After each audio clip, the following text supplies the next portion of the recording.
Bonjour à tous et bienvenue dans cette nouvelle vidéo.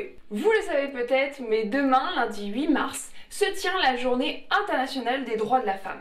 À cette occasion, je voulais vous proposer de décrypter vos noms de rues, mais en se concentrant cette fois sur les rues qui portent le nom d'une femme. Puis bon, j'ai commencé à chercher, j'ai trouvé Jeanne d'Arc évidemment, puis j'ai cherché, et j'en ai pas beaucoup trouvé. Tenez, petit quiz sur 1000 rues à Rouen, dont 500 portent des noms d'hommes. À votre avis, combien portent des noms de femmes?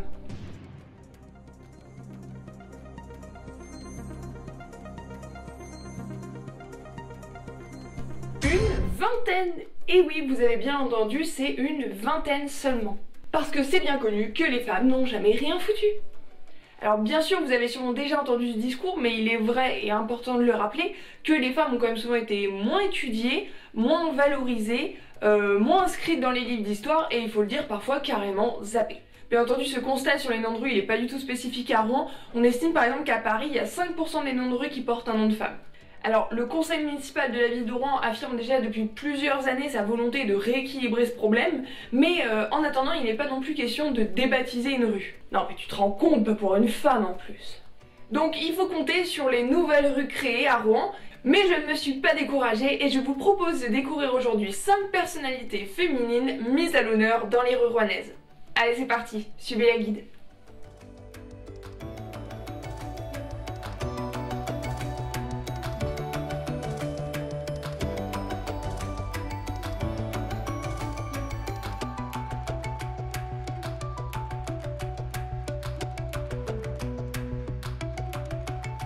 On démarre avec un des personnages les plus anciens de cette liste. Alors non, ce n'est pas Jeanne d'Arc. Moi, celle qui m'intéresse plus pour aujourd'hui, c'est l'impératrice Mathilde qui a donné son nom à une rue et un pont aussi. Enfin, deux en réalité. Bon, je vous explique. Cette Mathilde, c'est une princesse de la maison de Normandie, ce sont les descendants de Rollon qui a vécu au XIIe siècle. Elle est tout de même la petite fille de Guillaume le Conquérant et la fille d'Henri Ier, roi d'Angleterre. En 1114, elle se marie avec Henri V, qui est empereur du Saint-Empire romain germanique. Il faut tout de même préciser que quand on célèbre son mariage, elle a seulement 12 ans et son mari 28. C'est donc de là qu'elle tire son surnom de Mathilde l'impératrice ou l'empéresse parce qu'elle va participer au gouvernement de cet empire aux côtés de son mari. Alors son mari va mourir un peu prématurément en 1125 et c'est la même année qu'elle perd également son frère. N'ayant pas d'autres frères et sœurs, pas encore de neveux et elle-même n'a pas eu d'enfants, elle devient donc la seule héritière légitime au trône d'Angleterre. Alors comme elle n'a que 25 ans, elle va pas traîner à se remarier, aussi dans l'idée d'avoir des héritiers, et c'est là qu'elle s'unit avec Geoffroy V d'Anjou, comte d'Anjou et du Maine, qui lui, à ce moment-là, n'a que 13 ans. Alors lorsque son père meurt, Henri Ier qui est roi d'Angleterre, elle est donc normalement l'héritière du trône. Mais en fait c'est un cousin à elle, Étienne de Blois, qui va vouloir s'emparer de la couronne d'Angleterre et tout ça va mener à une grosse guerre civile. Alors Mathilde évidemment se laisse pas faire, elle va aussi mener une offensive, mais en fait de cette guerre civile, on arrive dans une impasse où aucun des deux n'arrive vraiment à l'emporter sur l'autre.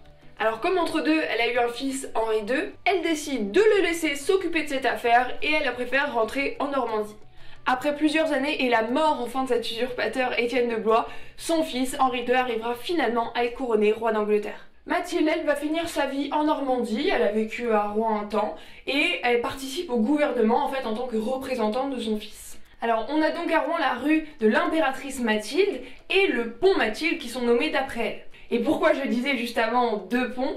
Eh bien parce qu'en réalité le premier pont de pierre qu'on a eu à Rouen, donc au XIIe siècle, s'appelait déjà le pont Mathilde, justement parce que c'est elle qui en avait été à l'origine. Alors ce pont-là a été détruit depuis, mais il correspond à peu près à l'endroit où vous avez aujourd'hui le pont Boldieu. Donc finalement le nom de Mathilde est resté, mais pour désigner un autre pont. En tout cas, c'est quand même un bel exemple de femme de pouvoir au Moyen-Âge, parce qu'on a tellement parfois l'idée qu'au Moyen-Âge, ces femmes-là ne sont finalement que des femmes d'eux, filles d'eux, qu'elles se font porter un peu de mariage en mariage. Mais non, hein, elles ont aussi du pouvoir et certaines participent très activement au gouvernement aux côtés de leur mari. Alors passons à une autre femme. On retrouve à Rouen une impasse et une rue au nom de Marie de Beaumont. Alors son vrai nom est en réalité un peu plus long, c'est Madame Jeanne-Marie Le Prince de Beaumont. Bon, on excuse le raccourci. Cette femme est née à Rouen en 1711 et va être gouvernante auprès de jeunes filles. Elle partira de sa Normandie natale vers Londres où elle va s'occuper de l'éducation de jeunes filles de la haute société anglaise. C'est alors qu'elle se met à écrire, d'abord dans l'idée de rédiger des traités d'éducation à l'usage des enfants. Elle finira par fonder le Nouveau Magasin Français, qui est un recueil littéraire et scientifique destiné à la jeunesse. Dans ses écrits, elle utilise par exemple des dialogues fictifs entre une gouvernante et des jeunes élèves, dans lesquels elle pointe les défauts de leur âge et elle leur montre comment les corriger, comment mieux se comporter. Et dans un de ceux-là, paru en 1757, qui s'appelle Le Magasin des enfants, il y a un conte que vous connaissez forcément. Dans cet ouvrage figure le conte de La Belle et la Bête. Alors, il est quand même important de préciser qu'elle n'est pas complètement à l'origine de l'histoire, parce que la première version écrite a été faite par une romancière française qui s'appelle Gabrielle Suzanne de Villeneuve, qui elle-même disait l'avoir entendue de la bouche d'une femme quand elle voyageait en Amérique. Mais c'est vraiment grâce à elle, grâce à cette publication dans ce recueil, que le conte va connaître un succès énorme. Alors vous vous demandez peut-être pourquoi ce conte a sa place dans ses écrits.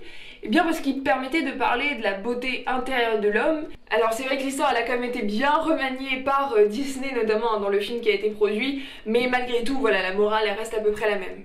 Cette rouennaise elle est quand même importante parce qu'elle est considérée comme une des premières auteurs de littérature jeunesse, c'est-à-dire d'avoir volontairement adopté un style simple et adapté à des jeunes lecteurs. Ensuite, passons à sœur Marie-Ernestine, comme son nom l'indique, qui est une religieuse, qui a donné son nom à une rue de Rouen. Alors, pourquoi ça? Depuis les années 1840, elle était responsable du quartier des filles dans la prison de Rouen, et quelques années après, avec l'abbé Potvin notamment, elle a fondé l'atelier refuge de Darnétal, qui était une colonie pénitentiaire. C'est elle qui va gouverner cet établissement qui va être installé à l'est de Rouen et qui va accueillir près de 6000 petites filles, adolescentes ou jeunes femmes. Alors ces jeunes filles sont soumises à pas mal de travaux différents, la lessive, la cuisine, la couture, mais aussi l'agriculture et aussi un peu d'éducation avec l'apprentissage de la lecture, de l'écriture et du calcul. Alors généralement ce sont les familles, l'assistance publique ou l'administration pénitentiaire qui confient ces jeunes filles qui sont mineures à ces sœurs pour tenter de les élever, de les instruire ou en tout cas de les responsabiliser. Cette sœur Marie-Ernestine est finalement décédée le 21 juillet 1910 à Rouen où elle a vécu toute sa vie. Passons à la troisième femme mise à l'honneur aujourd'hui, on va parler d'Andrée Putman. Cette femme, née en 1925 et morte en 2013 à Paris, était une architecte d'intérieur et une designer avec une renommée internationale. Alors, quel est son rapport avec Rouen? Eh bien, c'est elle qui a mené la rénovation du musée des Beaux-Arts de Rouen en 1993-94. Sa signature, c'est ce damier noir et blanc qu'on va retrouver d'ailleurs dans le musée. Elle a marqué le musée avec son style moderne et élégant, avec pas mal de formes géométriques et des lignes assez épurées. Elle a mené dans toute sa carrière de très beaux projets d'architecture intérieure, donc je vais vous mettre quelques photos. L'hôtel Morgans à New York, avec sa salle de bain iconique. C'est elle également qui a fait le bureau de Jack Lang au ministère de la Culture dans les années 80. Ou encore pas mal de grandes boutiques pour des marques de luxe. À l'occasion du Temps des collections en 2013, qui est un temps fort organisé par les musées de la métropole de Rouen, sa fille, Olivia Putman, a créé la scénographie des 6 expositions organisées dans ce cadre. C'était l'occasion de célébrer le 20e anniversaire des travaux, mais également de remettre son travail en avant, notamment auprès des visiteurs. Mais je dirais que j'ai scandalisé mon milieu, parce que je me suis intéressé à des choses qui étaient considérées comme d'horribles fautes de goût. Or, j'ai jamais cru que le bon goût existe. Je déteste l'idée du bon goût.